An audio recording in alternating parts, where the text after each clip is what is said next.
በስመ አብ ወወልድ ወመንፈስ ቅዱስ አህዱ አምላክ አሜን። የአቡነ ሀብተ ማርያም ገድል።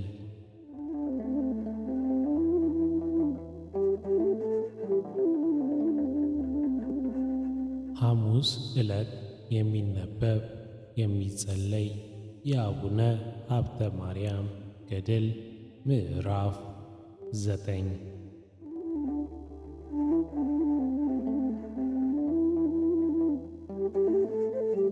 በአብ ስም አምነን አብን ወላዲ ብለን፣ በወልድ ስም አምነን ወልድን ተወላዲ ብለን፣ በመንፈስ ቅዱስ ስም አምነን መንፈስ ቅዱስን ሰራጺ ብለን፣ ምንም ላጠይቆ በአካል ሦስት ብንል በባሕሪ በሕልውና አንድ አምላክ ብለን አምነን ሐሙስ ቀን የሚጸለይ የአባታችን የአቡነ ሀብተ ማርያም ገድልን እንጽፋለን። ከዕለታት በአንዱ ዕለት በዓል ከሆነ በኋላ የሀገሩ ሰዎች በልተው ጠጥተው ይዘፍኑ ጀመር። ከበሮ እየመቱ እንዚራ እየነደፉ ብዙ ድንፋታ እያደረጉ ሲጫወቱ አባታችን አቡነ ሀብተ ማርያም ሰምተው ይህ የምሰማው የዘፈን ጨዋታ ምንድን ነው ብሎ አብረው የሚኖሩትን ልጆች ጠየቀ። ከሀገሩ ሰዎች የሚዘፍኑ አሉ አሉት። አባታችን አቡነ ሀብተ ማርያምም ሄዳችሁ ይህንን እግዚአብሔርን የሚያስቆጣ ሥራ ለምን ትሠራላችሁ? አሁንም ተዉ በሏቸው አላቸው። መልእክተኞቹ ሄደው ቢነግሯቸው የአባታችን የአቡነ ሀብተ ማርያም መልእክት ሰምተው በስንፍና ላይ ስንፍናን ጨመሩ።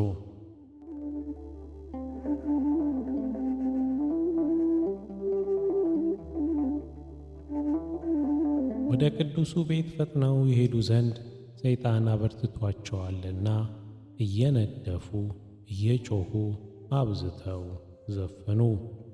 የአባታችን የአቡነ ሀብተ ማርያም ስሙን እየተሳደቡ እየዘፈኑ ከደጁ ስለደረሱ አባታችን አቡነ ሀብተ ማርያም አዘነ። በዚህም በፈጣሪው በእግዚአብሔር ትእዛዝ ተሰውሮ ወጥቶ ወደ ሌላኛይቱ ሀገር ሄደ። አባታችን አቡነ ሀብተ ማርያም ከዚያች ሀገር ወጥቶ ከሄደ በኋላ እነሆ የእግዚአብሔር መልአክ በቸነፈር ያጠፋቸው ዘንድ ታዞ የሀገሩን ሰዎች አጠፋቸው። ከዚያሽ ቀን አስቀድሞ እግዚአብሔር በሕልም ተገልጦ በምትጋደለው ገድል ምጽዋትን በመመጸውተት ውደድ አለው። ልገለጽልህ ከወደድክ ተገልጬ እንደወደድክ ቃል ለቃል እነጋገርሃለሁና 6ቱ ቃላተ ወንጌል ለመፈጸም ምጽዋትን መጽውት። አቡነ ሀብተ ማርያምም ከእንቅልፉ ነቅቶ እግዚአብሔር እንዳዘዘው አደረገ። በቸነፈር ደዌ ስለተያዘ ብቻውን በምድረ በዳ ወደሚኖር ወደ አንድ በሽተኛ ሄደ። ከእርሱ ዘንድ በደረሰ ጊዜ የሚሻውን ሰጥቶ ወደ ቤቱ ተመለሰ። ጌታችን እንዳዘዘው ዘወትር ይሠራ ነበር እንጂ በዚያሽ ቀን ብቻ ይህንን ቸርነት የሠራ አይደለም። በዚያሽ ቀን እየጸለየ ሊያመሰግን ዋለ። በመሸም ጊዜ ከሌሊቱ 3 ሰዓት በቤቱ ውስጥ ሲጸልይ ድንገት እንደ ፀሐይ ብርሃን በራለት። ጌታችን ኢየሱስ ክርስቶስ የእሳት ክንፋቸው የሚንበለበል አእላፍ መላእክት በዙሪያው እንደቆሙ ከእናቱ ከድንግል ማርያም ጋር ተገለጸለት። ያን ጊዜ ልቦናው የተንቀጠቀጠ ነፍሱ ታወከች። ጌታችን ኢየሱስ ክርስቶስ ግን በቃሉ አጸናው። እኔም ለአባት ሀብተ ማርያም በእግዚአብሔር ፊት እንዳሉ መላእክት ከእነርሱ ጋር ቆም ዘንድ የእሳት ክንፍ ተሰጠኝ። በበረሩም ጊዜ ከእነርሱ ጋር እበር ዘንድ ወደ ታችም በወረዱ ጊዜ ከእነርሱ ጋር እወርድ ዘንድ እንዲህ ባለ ሥራ ሳለው ከፍ ባለ ሰማይ ላይ የእሳት ጦር የያዘውን መልአኩ ሆኖ አየሁት። በእሳቱም ጦር ላይ ከብዙ ጻዕር ጋር በሰይፍ ምላስ አንድ የተሰቀለ ሰው አየሁ። ይህንንም ሰው አንድ ጊዜ ወደ ታች የሚወርድበት ወደ ላይም የሚያወጣበት ጊዜ አለ። ከእኔ ጋር ያለውን መልአክ ይህ ሰው ምንድን ነው ብዬ ብጠይቀው፣ ይህ ሰው ወንድሙን በሐሰት የሚሳደብ፣ ባልሠራው ኃጢአት የሚያዋርድ፣ ክፉ ስም የሚያወጣ፣ ልዩ ልዩ ስድብ የሚያወራ ነው አለኝ። ጌታችንም መድኃኔዓለም በፈለግክ ጊዜ በግልጥ ታየኛለህ፣ ከዛሬ ጀምሮ ለዘላለሙ ካንተ አልሰወርም፣ የለመንከኝን ሁሉ አደርግልሃለሁ፣ ይህ ቃል ኪዳን ለዘላለሙ ይጸናል አለኝ። አሁንም ሂድ፣ መልእክተኛዬ ክቡር ሚካኤል የተሰወረውን ምስጢር ሁሉ ያሳይሃል አለኝ። ይህንን ቃል በተናገረ ጊዜ የመላእክት አለቃ ቅዱስ ሚካኤል ነጥቆ ወደ ምዕራብ አገር ወሰደኝ። በዚያም ልክ የሌለው የሚነድ የእሳት ባሕር አየው። በውስጡም ብዙ ነፍሳት እየጮኹ ያለቅሱ ነበር።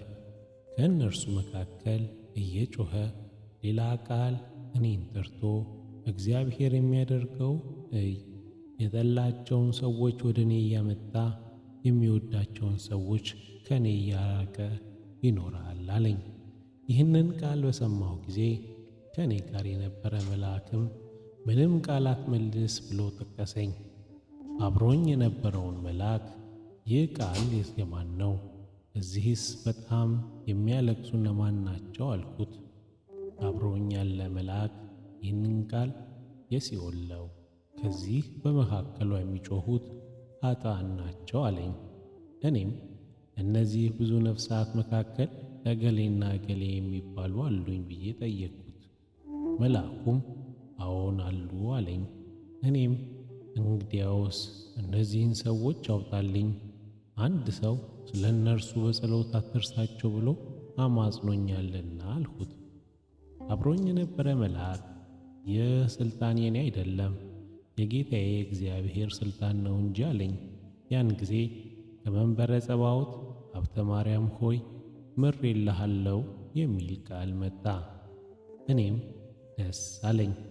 ይህንን ቃል ከእኔ ጋር የነበረ መልአክ በሰማ ጊዜ በሲኦል መካከል ወርዶ ነበልባለ እሳቱን በክንፎቹ መታው። እነዚያ ያልኩትንና በፈቃደ እግዚአብሔር የተማሩልኝን ነፍሳት አወጣና ወስዶ በተድላ ገነት አስገባቸው። በዚህም ጊዜ ዲያብሎስ በሲኦል መካከል በእሳት ሰንሰለት ታስሮ በባሕር እሳቱ ወዲያና ወዲህ ሲመላለስ አየሁት። ይህንንም በአንክሮ ስመለከት ሳለሁ ያ ይመራኝ የነበረው መልአክ ወደ ሌላ መንገዱ እጅግ ጠባብ ወደሆነ ቦታ ወሰደኝ። በመካከሉም እጅግ ረጅም የሆነ ጥልቀቱ ልክ የማይታወቅ ገደል አሳየኝ። በዚያም በአንዱ ወገን ገደል በአንዱ ወገን ገደል የሚያንበለብል እሳት የከበረው ጥቁር ባሕር አየው። ግሩም የሆነ መጠን የሌለው የገድሉ ጥልቀት አይቼ እጅጉን ደነገጥኩ። ከእኔ ጋር ያለው መልአክ ይህ ምንድን ነው ብዬ ብጠይቀው፣ መልአኩም ሕገ እግዚአብሔርን ለዘነጉ ሰዎች ማደሪያ የሚሆን ገሃነም ነው አለኝ። ነገር ግን ገና እስካሁን በውስጡ የገባ የለም። ጌታ ኑ ሀበየ ሁሩ እምኔ ብሎ ከፈረደ በኋላ ሞትና ሲኦል ባሳለፈ ጊዜ ኃጥአንን ወደዚያ ያገቧቸው አለኝ። መልአኩን አቤቱ ጌታዬ ሆይ ከራሴ እስከ እግሬ ስግጥጥ በማድረግ ፈጽሞ አስደንግጦኛልና ከእንግዲህ ወዲህ ይህንን ገሃነመ እሳት አታሳየኝ አልኩት። ከዚህ በኋላ ወደ ምስራቅ ወስዶ ወደ ገነት መካከል አስገባኝ። በዚያም መዓዛቸው ልቦናን ደስ የሚያሰኝ ብዙዎች አትክልቶችን አየሁ። ከመዓዛቸው ብዛት የተነሳ ሰውነቴ ረካች። የዚች አገር ስሟ ማን ይባላል ብዬ መልአኩን ብጠይቀው፣ እግዚአብሔር ለተመረጡ ወዳጆቹ በደስታ ሊኖሩባት የፈጠራት ገነት ናት አለኝ። መልአኩ ይህችን አገር የሚገቡባት እነማን ናቸው ብዬ መልሼ ብጠይቀው ለዘላለም ርስታቸው ናትና ጻድቃንና ሰማዕታት እና ሐዋርያት፣ ነቢያት በሕይወታቸው እግዚአብሔርን ደስ ስላሰኙ ወርሰዋት ይኖራሉ አለኝ። የሁሉ አባት የሚሆን ከአዳም ጀምሮ የኢትዮጵያ መምህር ሆኖ እስከተነሳ እስከ መርሃ ክርስቶስ ድረስ ያሉት የሁሉንም የእያንዳንዱን ቆጥሮ ስማቸውን ነገረኝ። ድርሻቸው እስከዚህ እስከዚህ የእገሌ እያለ ዓለም ከተፈጠረ ጀምሮ እስከ ፍጻሜ ዓለም ያለውን ስማቸውን እየጠራ አስረዳኝ። ዛሬም እስካሁን ድረስ ያሉ የሞቱም የተወለዱም አሉ። የሁሉም በእያንዳንዳቸው ስማቸውን አስረዳኝ፣ ርስታቸውንም አሳየኝ። ከዚህ በኋላ ስለ አርያም አውጥቶ በሥላሴ ዙፋን ካደረሰኝ በኋላ ነፍስህ በሥልጣኑ ተይዛለች፣ ለእግዚአብሔር ስገድ አለኝ። ያን ጊዜ ከዚያ አስቀድሞ እኔ በምድር ሆኜ በማላቀው ምስጋና እያመሰገንኩ ሰገድኩኝ። በሟለሟልነት ካሉ መላእክት ጋር አንድ ሆንኩኝ። ከዚህ በኋላ ዓይንን የተሞሉ አራት ኪሩቤል መንበሩ እንደተሸከሙ ቆመው አየሁ። ሁለንተናቸው እሳት የሚሆን እኒህም ወደ ኋላም ወደ ፊትም ወደ ግራም ወደ ቀኝም መንፈሰ እግዚአብሔር እየመራቸው የሚሄዱ ናቸው። ከእነርሱ ዘንድ ሀብተ ማርያም ሆይ የጻድቃን የመላእክት ቦታ ስትጎበኝ የእኛን አዳራሽ ለምን አትጎበኝ? የሚል ቃል ከእነርሱ ወደ እኔ መጣ።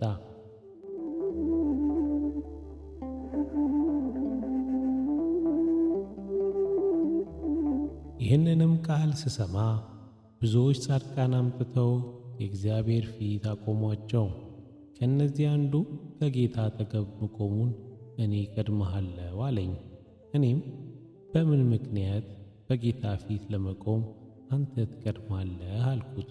እርሱም በእኔ ላይ የገድሉን ጽናትና የገድሉን ብዛት ይናገር ጀመር።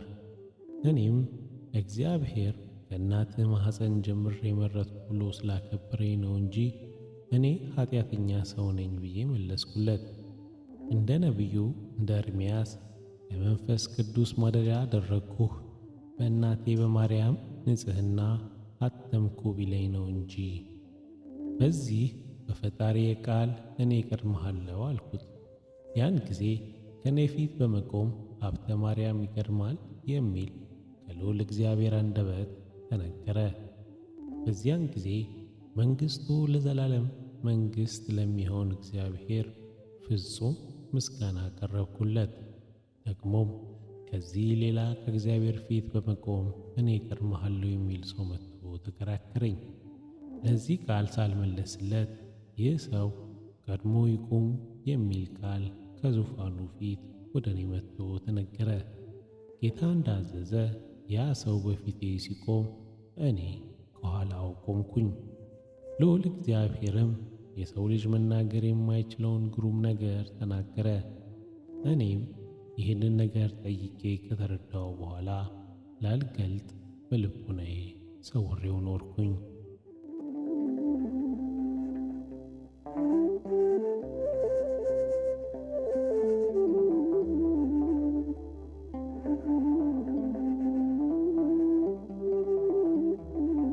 ከዚህ በኋላ ሰይጣን መጥቶ በእግዚአብሔር ፊት ቆመና አቤቱ ጌታዬ በሀብተ ማርያም መከራ አጽናበት ዘንድ ፍቀድልኝ ብሎ ጮኸ፣ ተናገረ።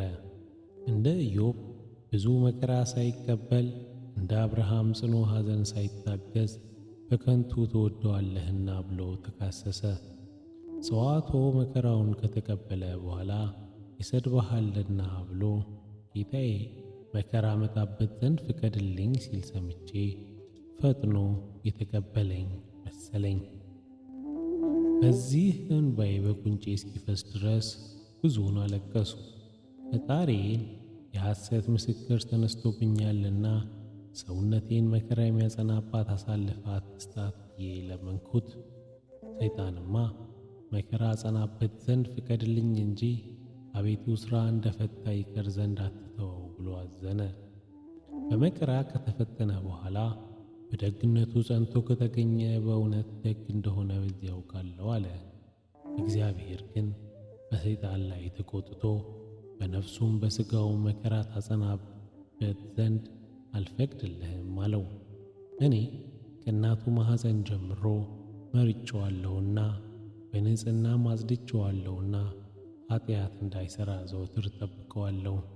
በእርሱ ላይ የማሰልጠንስ ይቅርና በሀብተ ማርያም ጸሎት በተማጸነኝ ሁሉ ላይ እንኳን አላሰለጥንህም አለው።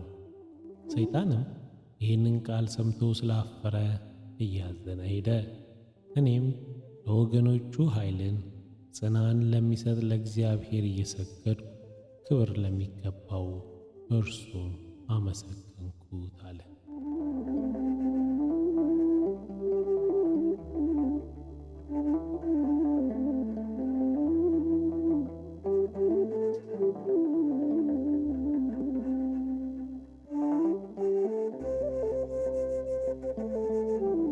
ምዕራፍ 10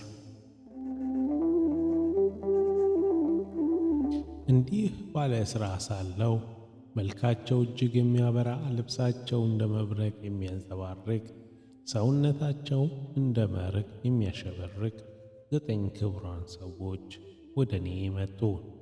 በመካከላቸው ያለ ከእርሱ አንዱ ግን አስቀድሜ ካየኋቸው ቅዱሳን ሁሉ በክብር የተለየ ፍጹም ነው። ክቡራን በሚሆኑ ሰዎች ዘንድ ትጉሃን በሚሆኑ መላእክት ዘንድ እርሱን የሚመስል አላየሁም። ምሳሌ የሌለው የልብሱ ኅብርን ጠይቅ እረዳ ዘንድ በእግዚአብሔር ፈቃድ ከእርሱ ዘንድ ቀረብኩ። የልብሱን ሥራ የእሳት ላንቃ የከበበው መልኩም ነጭ የሆነ የሚያስደንቅ ዕጹብ ነገር አየሁ። በመካከሉም በቅድምና ለነበረ ለአብ፣ በቅድምና ለነበረ ለወልድ፣ በቅድምና ለነበረ ለመንፈስ ቅዱስ ምስጋና ይገባዋል እያለ ልብሱ በሰው አንደበት ያመሰግናል። መልኩ የሚያበራ ፀሐይ እግር ይልቅ 7 እጅ እያንጸባረቀ ዘወትር ሲናገር ሕይወት ያለው ሰው ይመስላል። አብሮኝ ያለው መልአክ ይህን ያህል ብርሃን የሚከበው ይህ ሰው ማን ነው ብዬ ብጠይቀው አባትህ ተክለ ሃይማኖት ነው አለኝ። እሊህ ከእነርሱ ጋር የቆሙ ምዕመናን የሚጠብቁ 8ቱ መምህራን ናቸው አለኝ። እነዚህም 1ኛ አባ ኤልሳ፣ 2ኛ አባ ፊልጶስ፣ 3ኛ አባ ሕዝቅያስ፣ 4ኛ አባ ቴዎድሮስ፣ 5ኛ አባ ዮሐንስ፣ 6ኛ አባ ዮሐንስ ከማ፣ 7ኛ አባ እንድርያስ፣ 8ኛ አባ መርሃ ክርስቶስ ናቸው። ከእነርሱ በኋላ ተሹመው በመንበሩ የተቀመጡ እኒህ ናቸው። ያን ጊዜ ክቡር የሆነ አቡነ ተክለ ሃይማኖት ጠርቶኝ ልጄ ሀብተ ማርያም ሆይ ፈጣሪ እግዚአብሔር ስለወደደ ብዙ ምርኮ እንዳገኘ በአንተ ፈጽሞ ደስ ይለኛል አለኝ። ነገር ግን የምለምንህን ነገር አለኝና እሺ በለኝ ቢለኝ አቤቱ ጌታዬ ነገሩ ምንድነው አልሁት። ክቡር አባታችን አቡነ ተክለ ሃይማኖት ከተቀበርኩበት ቦታ እንድትቀበርልኝ ቃል ኪዳን ግባልኝ አለኝ። ይህንንም አደርግ ዘንድ ለምን ትወዳለህ ብዬ በመልስለት እነሆ በሀገሬ ላይ የታዘዙ 5 መቅሰፍቶች አሉና ስለዚህ ነው። እኒህም አንዱ መብረቅ ነው፣ 2ኛው ቸነፈር ነው፣ 3ኛው የረሃብ ጦር ነው፣ 4ኛው ወረርሽኝ ነው፣ 5ኛ የእሳት ቃጠሎ ነው። የአንተ አጽም በውስጡ የተቀበረ እንደሆነ ከአጥንቶች የተቀበረባት አገሬ ከእነዚህ መቅሰፍታት ትድናለች። እኔም ንዑድ ክቡር የምትሆን አባቴ ሆይ ልዩ ክቡር በሚሆን በአንተ አጽም መቀበር ያልዳነች በእኔ አጽም መቀበር ድህነት ታገኛለች። ይህንንስ ተወው አልሁት። ልጄ ሀብተ ማርያም ሆይ አንተ የማታውቀው ከፈጣሪያችን ከእግዚአብሔር የተሰጠህ እኔ የማውቀው ክብር አለህና ስለዚህ ነው አለኝ። ይልቁንስ እንዳልኩህ በተቀበርኩበት ቦታ እንድትቀበርልኝ ቃል ኪዳን ግባልኝ ብሎ መላልሶ ማለደኝ። ይህንን ስንባባል ከዙፋኑ ስር እንዲህ የሚል ቃል መጣልን።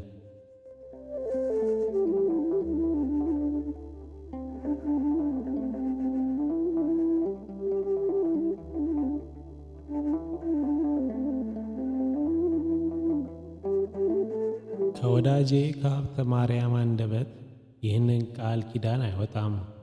ዳግመኛ ወዳጄ ተክለ ሃይማኖት ሆይ እርሱ በወደደው የሚቀበር አይደለምና እኔ ከተቀበርኩበት እንድትቀበር ብለህ ሀብተ ማርያምን የምታስገድደው ለምንድን ነው? እኔ ወደ ወደድኩት ወደ ተመረጠች ክብርት ወደ ምትሆን ቦታ የብርሃን ምሰሶ ወደ ተተከለባት መላእክት ዘወትር ወደሚጎበኟት ከዚያ ይቀበራል እንጂ ለምን ታስቸግረዋለህ? የሚል ቃል ተነገረ። በዚያን ጊዜ አባታችን አቡነ ተክለ ሃይማኖት ስለ ለመነኝ ነገር ከሥላሴ ዙፋን እየሰገደ መላልሶ ለመነ። ስለ ለመናው ብዛት በሦስተኛው ይሁን እንዳልከው ይቀበርልህ የሚል ቃል ተሰማ። ስለ መቅሰፍታቱም ያልከው በወዳጄ በሀብተ ማርያም አጥንት ቦታ የምትድን ስለሆነች ፈቃዴ ነውና በአንተ አጽም ከአምስቱ መቅሰፍታት ትዳንልህ ብሎ ጌታ ቃል ኪዳን ሰጠው። ልጆች ግን በቸነፈር ደዌ ቢሞቱ ከሰማዕትነት ተቆጥሮላቸው ወደ መንግሥተ ሰማያት እንዲገቡ በራሴ ምዬ ቃል ኪዳን ገብቻለሁ። ያን ጊዜ አባታችን አቡነ ተክለ ሃይማኖት ደስ ብሎት 3 ጊዜ ሰገደ። ቃል ኪዳኑን ከተቀበለ በኋላ አባታችን አቡነ ተክለ ሃይማኖት ወደ መድኃኒታችን እግር ስር እጅ ነሣ። ከእርሱ በኋላ የተሾሙት 8ቱ መምህራንም እንደ እርሱ እጅ ነሱ። ይህንን ሳይ ሁልጊዜ አብሮኝ የሚኖር መልአክ ወደ ታች ተመልከት አለኝ። ምድር ያለው ሰማይ ነውና ወደ ሰማይ ስመለከት በውስጡ 2 መስኮት ስላየው መልአኩን ምን አየህ አለኝ። በመካከሉ 2 መስኮት ያለው ሰማይ አየሁ ብለው ዳግመኛም ይህንን አስተውለህ አለኝ። ራሪያምን የምትመስል በክብር የተጌጠች ክብርት አገርን አየሁ። በዚች አገር በሜዳዋ የተመላለሱ ቁጥር ስፍር የሌላቸው መላእክት ተድላ ደስታ ያደርጋሉ። መልአኩ በክብሯ ፍጹም የሚሆን የተጌጠች የዚችን አገር ስሟ ማን ነው አልሁት። በውስጧም ለመኖር እጅግ ወድጃታለሁና መልአኩ ይቺን አገር የአባቴ የተክለ ሃይማኖት አጽም ያረፈባት ደብረ ሊባኖስ ናት አለኝ። የብዙ አባት የሚሆን ተክለ ሃይማኖት ጋር በክብር እስክትነሳ ድረስ በውስጧ ትቀበረባት ዘንድ ላንተ ተሰጥሃለችና ደስ ይበልህ የምስራች አለኝ። ያን ጊዜ እንድቀበርባት ይቺ በክብር የተጌጠች አገር ስለሰጠኝ ለአብ ለወልድ ለመንፈስ ቅዱስ ምስጋና ይገባል እያልኩ ፍጹም ደስታ ተሞልቼ ፈጣሪን አመሰገንኩት። ከዚያ ወደ ሌላ በር በወሰደኝ ጊዜ በውስጧም እንደ ቀድሞ በፍጹም ክቡር የከበረች ሌላ አገርን አየው። መላእክቶቿም እጅግ የተመሰገኑ ናቸው። አሁንም መልአኩ ይህችን አገር ማን ትባላለች ብዬ ብጠይቀው ኢየሩሳሌም የምትባል የጌታችን መቃብር ናት አለኝ። አስቀድሜ ካየኋት አሁንም በማየት በክብር ማናቸው ይበልጣሉ ብዬ ብጠይቀው በጌታችን በኢየሱስ ክርስቶስ በመስቀሉ የታተመች በደሙ የከበረች ኢየሩሳሌም ትበልጣለች አለኝ። በደብረ ሊባኖስም በሥራ ሁሉ የከበረች የተመረጠች ስለሆነች እግዚአብሔር እጅጉን ይወዳታልና ለአባታችን ለተክለ ሃይማኖት እንደ ኢየሩሳሌም እንድትሆንለት ቃል ኪዳን ስለተሰጠው የከበረች ናት አለኝ። ስለ እርሷ በውስጧ የሚኖሩ ልጆች በሕይወት ሳሉ የመጣባቸውን መከራ ጽዋቶ መከራ ትዕግሥትን ቢቀበሉ መንግሥተ ሰማያትን እንዲወርሱ ድንቅ ነገር የሚሆን ከጌታ ቃል ሲነገር ሰማው። እኒህ ከዮሐንስ መጥምቅ በቀር በክብር የሚበልጣቸው የለም። ይህም በመሆኑ በቦታቸው መመረጥ ምክንያት ነው እንጂ በገድላቸው ብዛት አይደለም። መልአኩ በውስጡ አኖር ዘንድ ልሂድን ብዬ ብጠይቀው ጊዜ ገና ነው፣ የፈጣሪ ፈቃድ እስኪሆን ድረስ ደጅ ጥና አለኝ። ከዚህ በኋላ መልአኩ አንዲቱን ከአንዲቱ በክብር የሚበላለጡ ሌሎች ብዙ ገዳማትን አሳየኝ። ስማቸውን ለማወቅ መልአኩ እኒህ ገዳማት ማን ማን ይባላሉ አልኩት። የጌታ መቃብር ከምትሆን ከኢየሩሳሌም ጀምሮ እስካረገባት እስከ ደብረ ዘይት ድረስ ያሉትን እያንዳንዳቸውን ስማቸውን ለይቶ ነገረኝ። ወስብሐት ለእግዚአብሔር ወለወላዲቱ ድንግል ለመስቀሉ ክቡር። ይቆየን።